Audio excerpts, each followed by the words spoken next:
donde vamos a conversar de inmediato. Tiene hartos cargos, ex ministro, ex diputado y miembro de la Democracia Cristiana, Jorge Burgos. ¿Cómo está? Bienvenido, hoy es noticia. Hola Mónica, buenas tardes, gusto saludarla. Tuve hartos cargos, ahora no. No, porque tiene hartos ex, dije yo. Ex ministro, ex Así diputado. que aquí estamos atentos. Siempre que no me haga disfrazarme, sí. ¿Por qué? ¿Hay mucha gente que se está disfrazando hoy día? No, es que me he reído mucho porque parece que, ¿cómo se llama?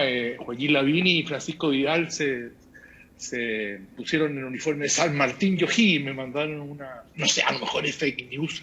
No, es verdad, pasó en Canal 13, ya. Sí. Ahora, mi pregunta más bien podría ser, ¿usted cree que hoy día hay muchos que se están disfrazando ideológicamente? Sí, buena la conclusión, ¿eh? Yo tengo la impresión que han habido algunos reacomodos que en algún caso tienen un fundamento electoral, porque cuando Joaquín Lavín dice que él ha derivado en un socialdemócrata del siglo XXI, probablemente yo no estoy en condición de decir que es absolutamente falso, eso no tengo derecho a decir eso, pero tiene que ver obviamente con que él inteligentemente visualiza que en una segunda vuelta a la elección presidencial de Chile, lo más probable es que se decida una segunda vuelta, a una persona que viene de la derecha le puede venir bien una segunda vuelta, particularmente si se enfrenta con alguien que viene de la izquierda más intensa, decir que él tiene connotaciones ahora socialdemócratas. Entonces, no está mal pensado desde el punto de vista de la captación de votos que son fundamentales en una segunda vuelta, que son votos que normalmente no votan por uno en la primera elección que hay. Un poco repetir lo que pasó con Piñera Guillete, fíjate, porque sorprendentemente Sebastián Piñera sacó un porcentaje de votos poco habitual en un candidato de derecha, y eso en una parte importante vino de gente más bien ubicada en el centro. Entonces, yo creo que es una cuestión más que disfraz de posicionamiento para una futura segunda vuelta. Esa es mi impresión. Ahora para entenderlo bien, señor Burgos, para entenderlo bien, ¿usted cree que Joaquín Lavín evolucionó en socialdemócrata o cree que es una estrategia electoral? Yo creo que es más estrategia que evolución. Probablemente hay ciertos elementos que uno dice que en su conducción municipal ha hecho algunas cosas de una mirada más bien de estado de bienestar, que de estado subsidiario puramente tal. Pero creo que tiene más de estrategia que de una convicción de cambio. Es mi impresión. Entiendo. Sí, usted está diciendo cuál es su convicción. Mi opinión. Usted fue la primera que escuchó eso, así que puede evaluarlo también. Sí, se lo preguntamos, pero la idea es que usted lo evalúe, no yo. ¿Qué importa lo que yo piense? Sí, no, está bien. No, da lo mismo. Por favor. ¿A quién le puede importar? Todos valen. Una pregunta quisiera hacerle, hablando de disfraces políticos, ¿usted cree que hay más personas, que pueden ser también de gobierno, oposición, de lo que sea, ve a alguien más usando un ropaje que no le sea propio? Yo tengo la impresión de que en otros sectores ha habido una corrida hacia posiciones más de izquierda, por decirlo así. Si uno escucha o lee entrevistas en el último tiempo de personas de las cuales yo siempre he sido muy cercano a la gestión de gobierno, como en el caso de Francisco Alegui y Máximo Pacheco, ellos, para los torneos electorales que vienen, establecen claramente que lo que hay que hacer es una primaria de toda la oposición, y ese es el camino, y el que gane gobierna. Obviamente que si uno entra a una primaria de esa naturaleza, tiene que ser lo suficientemente leal y respetar aquello que el que gana gobierna. O sea, uno no entra a una primaria para decir, voy a respetar si gana el mío. El problema de fondo, a mi juicio, es que yo creo que a ese mundo, el mundo de la centro-izquierda, reformista, gradualista, no le conviene para nada participar en una primaria en donde estén todas las fuerzas también de la izquierda más intensa, porque creo que a lo mejor puede servir para eventualmente ganar. Eso es opinable, podría servir, pero creo que para gobernar es bastante más difícil desde el punto de vista de las profundas diferencias que hay entre las distintas posiciones. Para entender, ¿a quiénes se refiere cuando usted habla de la izquierda más intensa? ¿Al PC y al Frente Amplio? Sí, es una forma que yo ocupo, que Sí, más intensa, si quiere más ultra. Me parece más elegante, más intensa, ¿no? Ya. Entonces usted lo que está diciendo es que al mundo de la exconcertación no le convendría para lograr mayor gobernabilidad juntarse con el Frente Amplio y Yo el creo, PC. ¿Eso es?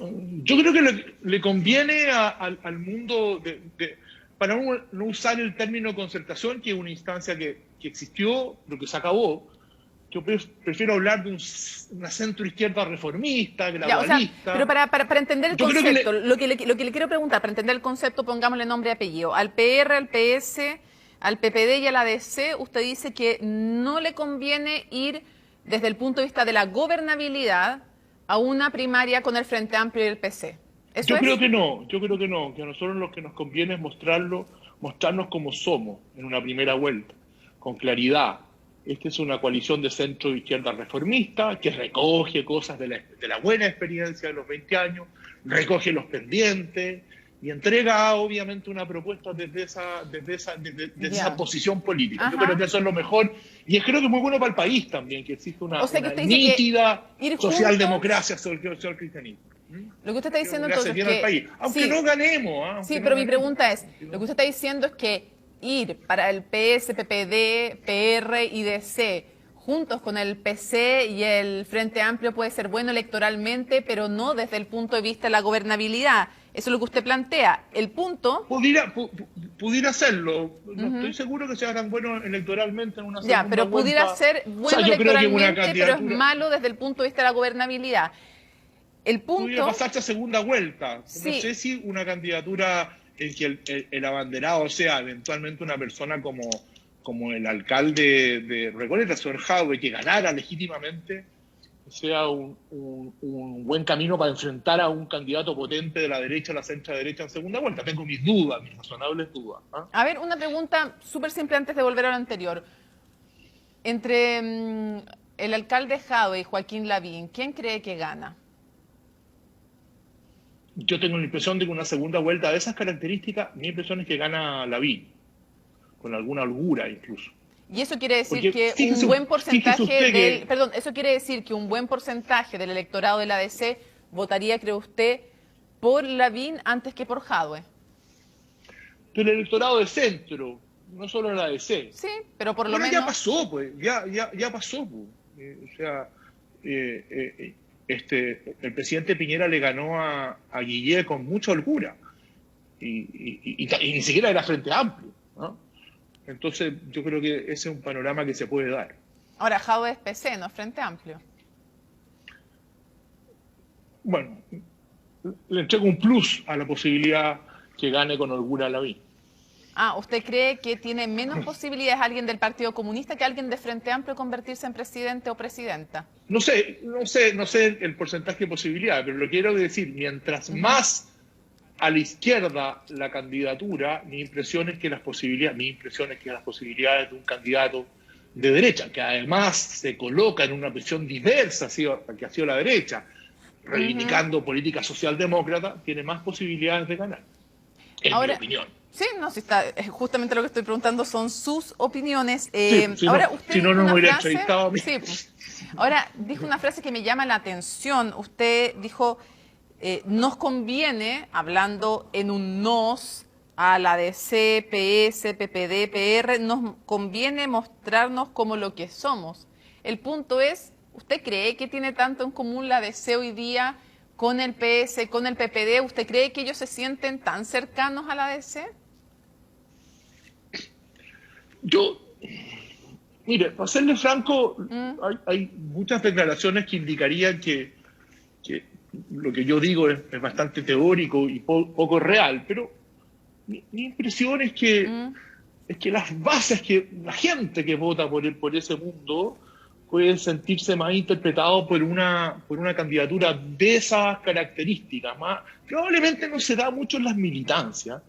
Yo le concedo que las militancias de todos los partidos, incluido la ADC, probablemente hay una cierta mayoría de decir, sabe, todos juntos, lo importante es recuperar el poder. Pero no creo que en el votante que no es militante, que ha votado históricamente por la centroizquierda, yo creo que ahí es distinto al voto más militante. Sinceramente creo que hay un sustrato. Yo creo que el eje constructor de la concertación, de CPS fundamentalmente, un eje que tiene todavía un calado no solo de pasado, sino que también puede ser de futuro. En la medida que seamos capaces de hacer un programa, una primaria interesante. Yo entiendo lo que usted diga, lo que usted dice respecto de que usted dice que son más afines ideológicamente, pero decía Jasna Proboste que le parecía absolutamente compatible una primaria presidencial donde esté la DC y el PC. Quiero preguntarle qué le pareció esa opinión. A mí no, a mí no. ¿No le parece compatible? A mí no me parece compatible por todo lo que le he dicho. Sí, pero ¿cuál es el problema de fondo que tienen con el PC? O sea, no hay que convertir el hecho que uno crea que no tiene que hacer alianza presidencial con el PC y tener con un anticomunismo. Yo no tengo nada anticomunismo.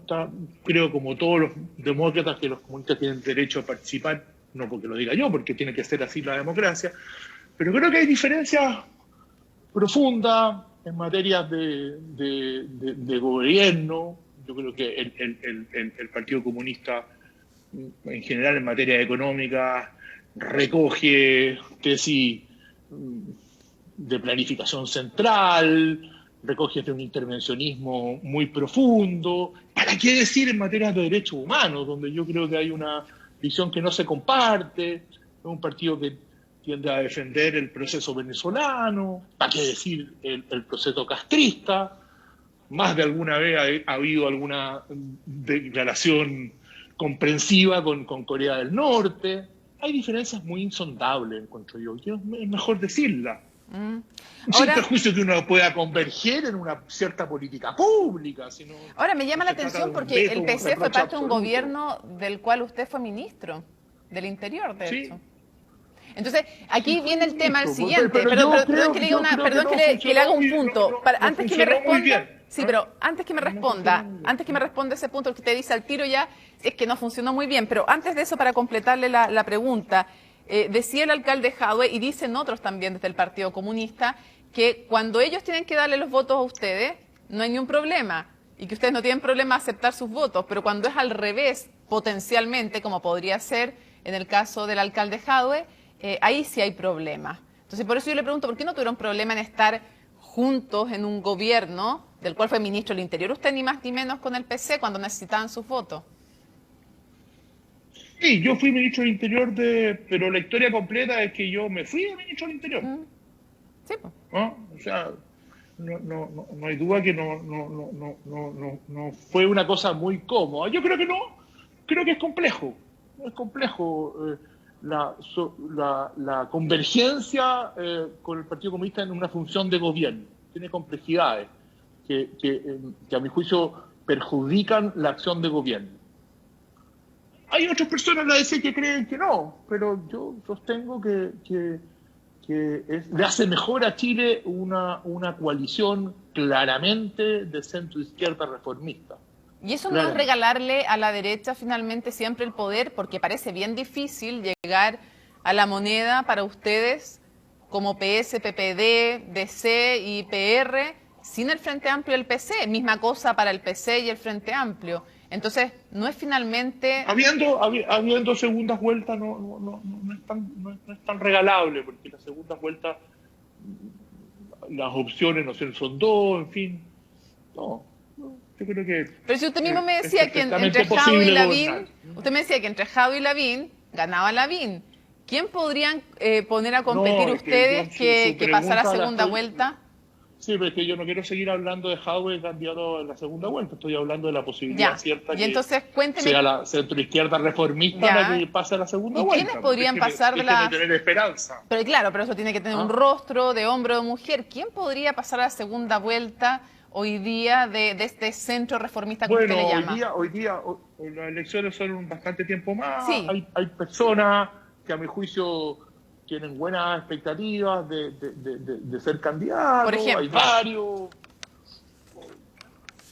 No sé, a mí me parece que de los nombres que han salido, que han salido mucho, Me parece que nombres como los de Felipe Arboe, del mundo PPD, del mundo socialista Carlos Monte, del mundo de la ADC, el nombre de la senadora Rincón, el nombre de la propia Carolina Goich.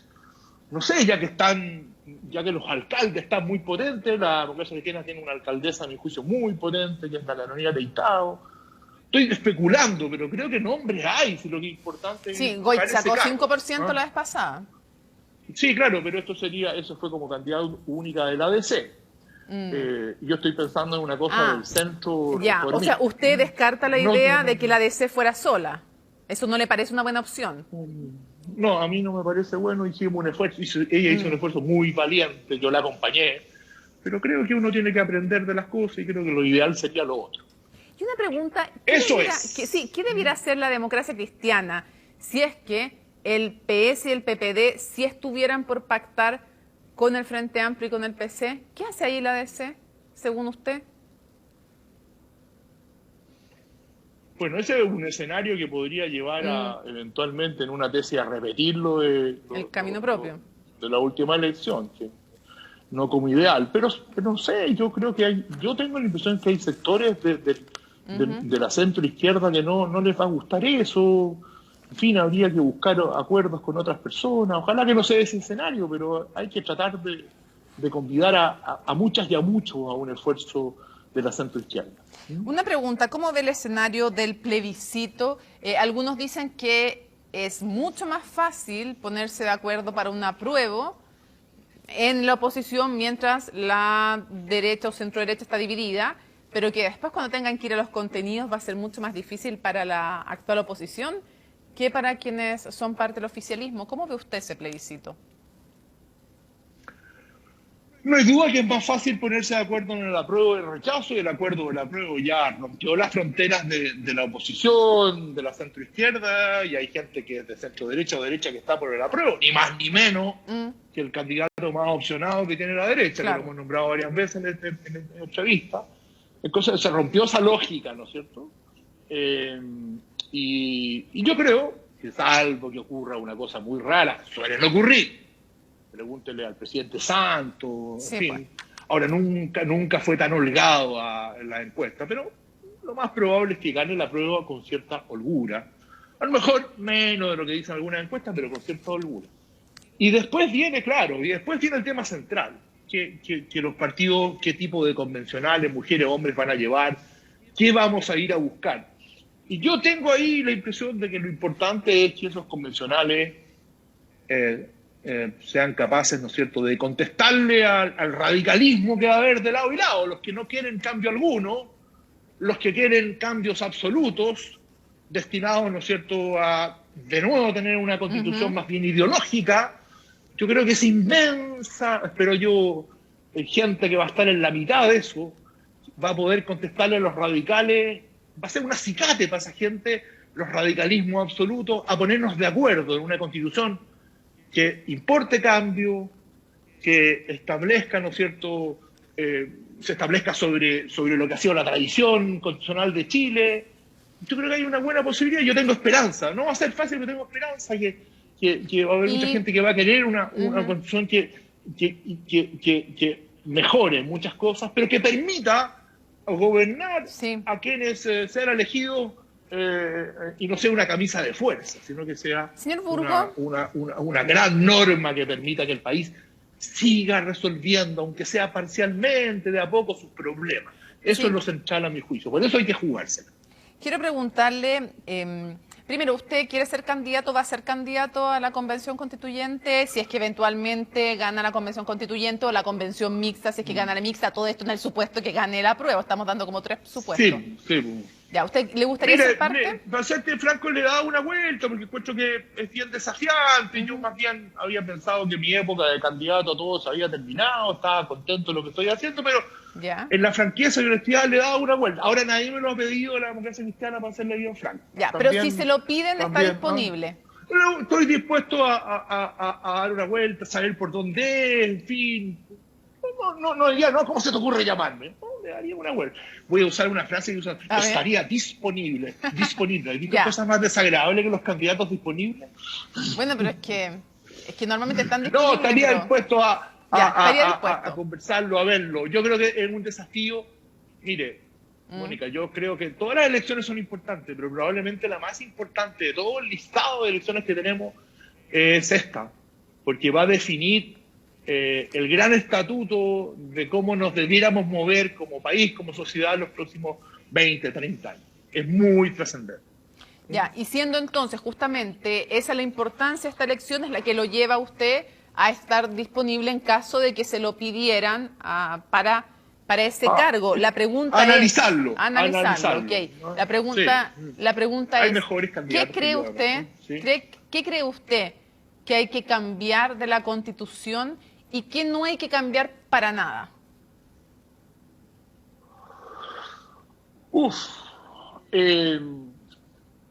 Bueno, yo escribí un librito con mi amigo Genaro Recá e Ignacio Walker en el 2017, una nueva constitución. Ahí está nuestro pensamiento. Pero yo creo que nosotros debiéramos, desde el punto de vista orgánico, hacer un esfuerzo serio, bien profundo, por acercarnos a un régimen semipresidencial o semiparlamentario. Tengo la impresión de que a esta altura debiéramos trabajar eso muy, muy seriamente y buscarle una salida por ahí. Creo que el presidencialismo exacerbado a esta altura es más bien complejo que productivo. Creo que nosotros debiéramos avanzar en un listado de derechos sociales, civiles, mejor que el que tenemos, que sea más explícito, que permita, ¿no es cierto?, mayores concreciones sin llegar a absurdos de aseguramientos que después no se pueden conseguir. O sea, si uno lee el derecho a la salud en las constituciones de Ecuador y de Venezuela, dice, esto gallo, mira, la salud más maravillosa del mundo. La retórica, nada más que eso, ¿no? Ahora, una pregunta. No hay ni jeringa en los hospitales. ¿Usted cree que el tema Yo creo que hay que mirar más bien lo que ha hecho el constitucionalismo socialdemócrata europeo, dejar cosas en las leyes. Mire, hay que buscar un gran acuerdo. La constitución que vamos a crear requiere acuerdo. Sí.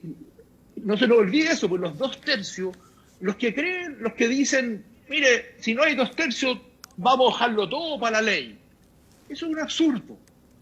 Hay otros que dicen, si nos obligan a muchas cosas, nosotros vamos a tener 1/3 y vamos a votar todo en contra. Si vamos a ir en esa posición de derecha o izquierda, es bien pobre lo que vamos a hacer. Entonces hay que ir a contribuir a hacer una cosa que convoque, que permita que el país funcione y funcione mejor.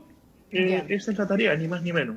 Sí. ¿Y qué le pareció el decálogo constitucional del presidente Sebastián Piñera? ¿Le pareció, lo sorprendió, no lo sorprendió? Unos dicen que es una muestra de una cosa, otros dicen que es muestra de otra, unos dicen que es más bien lo que hay que mantener de la Constitución más que posturas nuevas. ¿Qué hizo usted? Sí, pero es que lo que pasa es que es un decálogo muy obvio. ¿Quién podría estar en contra de que la Constitución establezca claramente la separación de poderes?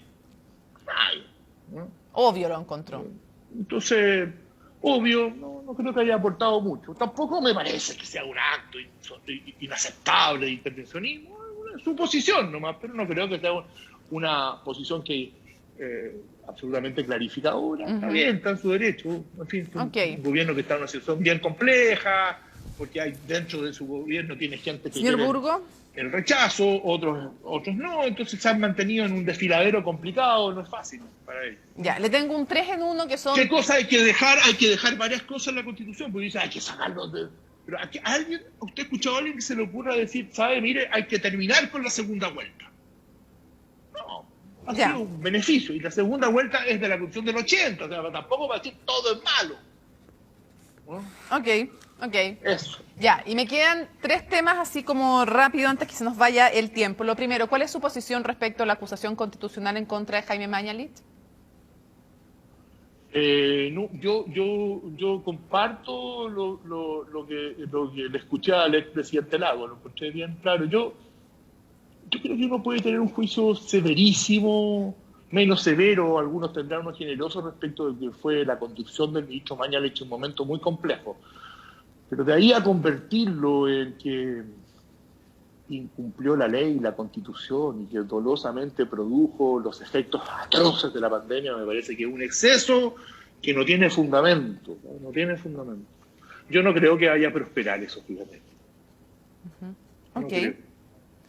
Ahora, no, ojo, yo solamente para hacer el punto, no tiene para qué ser con dolo, más allá de este caso cualquiera, una acusación constitucional no implica necesariamente dolo. Lo agregué, no Solo quiero desde hacer el punto de el vista punto. jurídico, sino ¿Sí? del punto de vista Sí. del punto de vista de imputarle una acción a una persona. Yo creo que no hubo leyes sin cumplir ni constitución sin cumplir, para serle franco. Ya, le saco la connotación subjetiva del dolo o de la culpa. Sí, no, aquí yo estaba explicándola más es terrible en términos materia generales. Jurídica.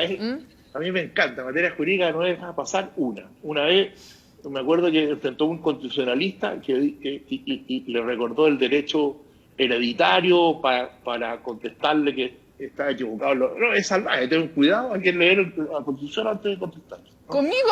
Muy bien. Ni yo me acordaba de eso, pero bueno, está bien. Quiero preguntarle también su opinión respecto de la pugna entre Contraloría y Carabineros. La gente que nos está escuchando no necesariamente tiene que saberlo, pero desde Carabineros dicen que se están metiendo con el orden público, desde Contraloría dicen tenemos que fiscalizar, es nuestro trabajo, a todo funcionario público, también a Carabineros, haciendo el énfasis de que ellos no sancionan, sino que ellos proponen una sanción que después el Ejecutivo decide si la aplica o no. ¿Qué le parece esa pugna que hay ahí? Yo pienso que tiene razón. Voy a hacer un juicio más jurídico que de los hechos, porque no los conozco los hechos en detalle. No conozco el cuaderno de cargo, por decirlo así, o la resolución que inició el sumario, o el auto de cabeza procesal. Pero sí estoy de acuerdo que la Contraloría si tiene antecedentes que le hicieron llegar personas responsablemente de ilegalidades, tiene todo el derecho a iniciar una investigación sumaria. La sanción está por verse, porque todos hablan de destituciones, está por verse, se está iniciando. Probablemente Carabinero, que ha dicho estar muy seguro que es injusto, va a poder acreditar, según sus dichos, de que no hay fundamento para esa cuestión, y para eso falta bastante. Pero me parece que negarle a la Contraloría la posibilidad de hacerlo no tiene fundamento legal. Ok. Y para cerrar, usted vivió como ministro del Interior uno de los varios conflictos que ha habido con los camioneros. En el año, quiero dejar súper establecido, es en el año 2008, no cuando usted era ministro del Interior, que se produce otra paralización más y finalmente ese gobierno, el 1 de Michelle Bachelet, le entrega finalmente la devolución del 80% del diésel. En la época en que usted estuvo fue otro conflicto, también tenía que ver el tema de la Araucanía y ellos querían pasar con los camiones, querían entrar con los camiones quemados a la capital y finalmente paralizan también, hacen que sea muy lento la entrada a la capital y llegan con los camiones o con 2 o 3 a La Moneda. Quiero saber cómo vivió usted ese tema y cómo se vive también el poder que tienen los camioneros cuando hacen demandas. ¿Qué poder tienen a su juicio? Porque poder bloquear las carreteras, lo sabemos, no es poco. ¿Cómo lo vivió usted? ¿Qué evalúa? ¿Qué cosas hubiera hecho distintas de lo que vivió en ese momento? Sí. El 2008 yo era diputado, me acuerdo de eso, era diputado. Por eso que estoy haciendo la diferencia. Pero sí, está bueno el recuerdo. Yo, el conflicto del 2015, los camioneros tienen el mismo poder que tiene prácticamente todo monopolio en Chile cuando paraliza. Sí, cuando paraliza el registro civil o la DGAC, a los ciudadanos nos crean un lío mayor. Los camioneros también, porque cortan las carreteras, ni más ni menos. Y a propósito del recuerdo que usted hace, ese conflicto que era en Angostura, inicialmente la idea era retirar los camiones por el uso legítimo de la fuerza.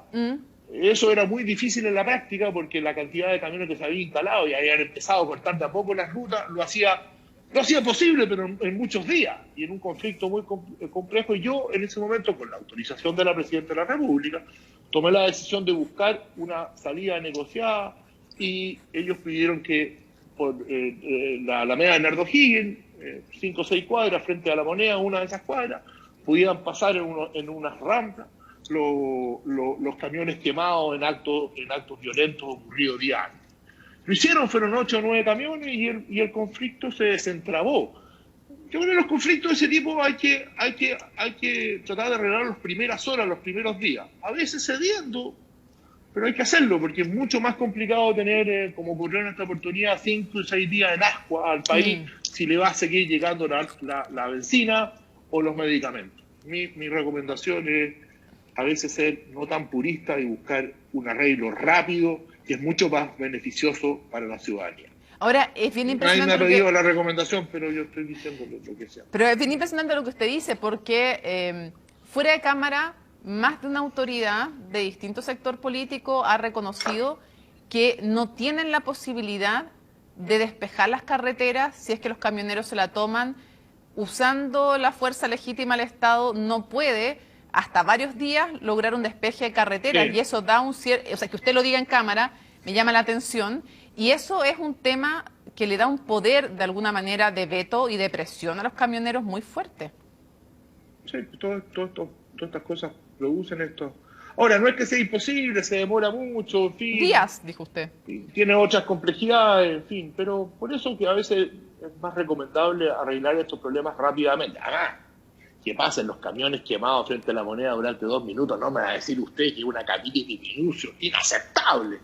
Creo que no. No, lo que me parece inaceptable es el poder que tienen para lograr cosas como el 80% de la devolución del diésel, poder saber que si yo... ese el 80% yo estoy de acuerdo con usted. Y nadie se le ocurre plantear que eso hay que revocarlo. No, y también poder paralizar las carreteras y saber que... Y para ser bien franco, el día que alguien plantea, un gobierno plantea que se acaba ese beneficio, no va a parar una agrupación, ahí sí que paran las 3, se lo puedo dar por sentado. O sea, usted dice que no se va a poder. Pues, Mónica, usted dice que no se va a poder eliminar esa devolución del diésel. Muy difícil, muy difícil. Tendría que haber un acuerdo generalizado, que no va a haber. En fin. Ojalá que se pudiera, porque yo creo que hay fórmulas mejores de gastar esa plata. Pero en fin. Y eso quiere decir que en eso sí tienen un poder de veto los camioneros. Claro, pero le insisto, no solo ellos. No solo ellos, pero estamos hablando de ellos. El registro civil, y lo que está más difícil, porque dice, ley de seguridad del Estado, no la ocupan. Pero si la ley de seguridad del Estado cada vez se puede ocupar menos, porque hay una cuestión distinta respecto de cómo se ocupa, en qué momento. Son leyes muy antiguas, 1953. Todas nuestras leyes especiales. Se nos pasó el tiempo. Se nos superpasó el tiempo. Solamente quiero saber si quiero saber si usted está de acuerdo con cómo actuó el ministro Pérez, porque también pesa sobre la amenaza de una acusación constitucional, de hecho, desde la ADC, por no haber aplicado la ley de seguridad del Estado. Para cerrar.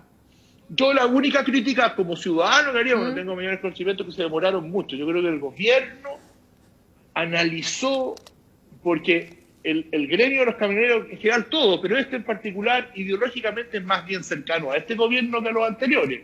Y dijeron, bueno, van a parar un poquito, una vía, y eso no ocurrió. Creyeron que iban a actuar de una manera distinta y empezó a complicarse la cosa, se demoraron mucho. Esa es mi modesta crítica ciudadana. Bueno, pero al final lo solucionaron. Jorge Burgos, muchísimas gracias por habernos acompañado en Hoy es Noticias CNN Chile. Que esté muy bien. Mónica Ricón, gracias por llamarme. Que esté muy bien.